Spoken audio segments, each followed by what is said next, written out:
Assalamualaikum warahmatullahi wabarakatuh. Hai anak-anak, eh, sebelumnya perkenalkan terlebih dahulu, Ibu adalah ibu praktik yang akan menjelaskan mengenai pembelajaran biologi tentang materi sintesis protein dan reproduksi sel kelas 11 bab 1. Nah, selanjutnya kita masuk penjelasan sintesis protein untuk menyusun sifat morfologis dan fisiologis sel. Nah, sel-sel yang menyusun tubuh makhluk hidup mempunyai sifat morfologis dan fisiologis yang berbeda-beda. Nah, kumpulan sel membentuk sebuah jaringan, di mana jaringan satu dengan jaringan yang lainnya itu dibentuk oleh sel-sel yang berbeda secara morfologis dan fisiologis bergantung pada jumlah sel dan urutan asam amino yang menyusun protein. Nah, di mana protein itu dihasilkan melalui sintesis protein yang dikendalikan oleh DNA. Protein dibentuk melalui sintesis protein yang terjadi di dalam ribosom. Nah,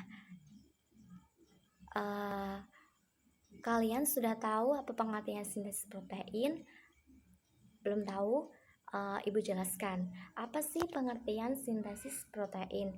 Nah, sintesis protein adalah proses pembentukan protein di dalam tubuh yang melibatkan DNA dan RNA. Sintesis protein itu dimulai dari anak inti sel, kemudian sitoplasma dan ribosom.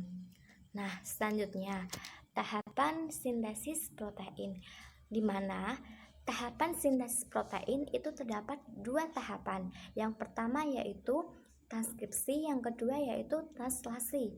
Nah, transkripsi itu proses pencetakan RNAD oleh DNA. Nah, transkripsi itu terjadi di nukleus atau biasa disebut dengan inti sel. Komponen molekul yang berperan dalam DNA transkripsi adalah DNA, RNA, dan polimerase. Nah, transkripsi itu terdiri dari 3 tahap. Yang pertama yaitu inisiasi, yang kedua elongasi, dan yang ketiga terminasi. Nah, yang kedua tahapan sintesis protein yaitu translasi.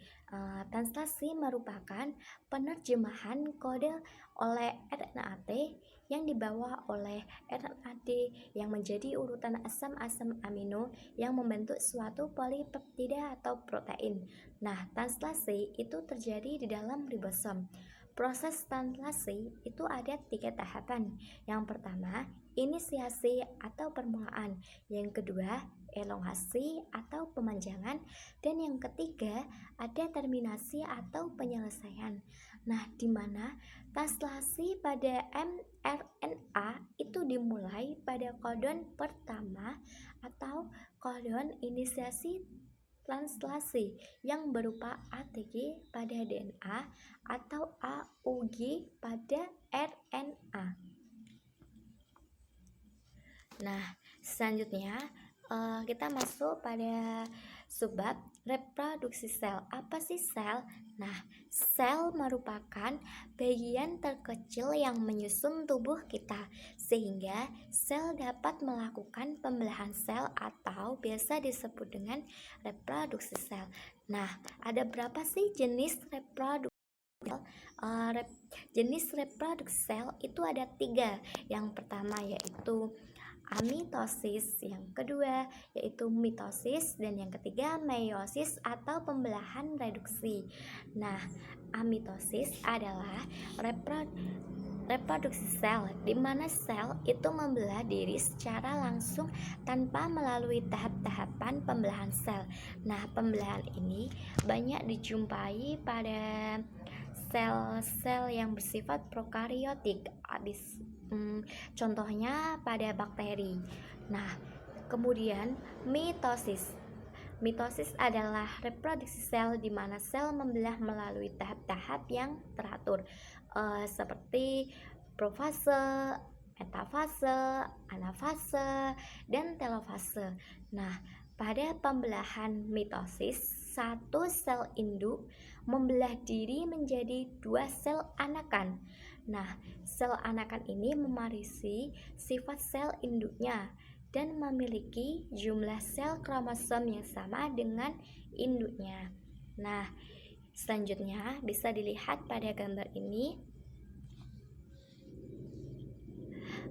Pada gambar mitosis itu yang pertama yaitu profase. Nah, benang-benang kromatin pada profase itu memendek dan menebal, kemudian terbentuk kromosom.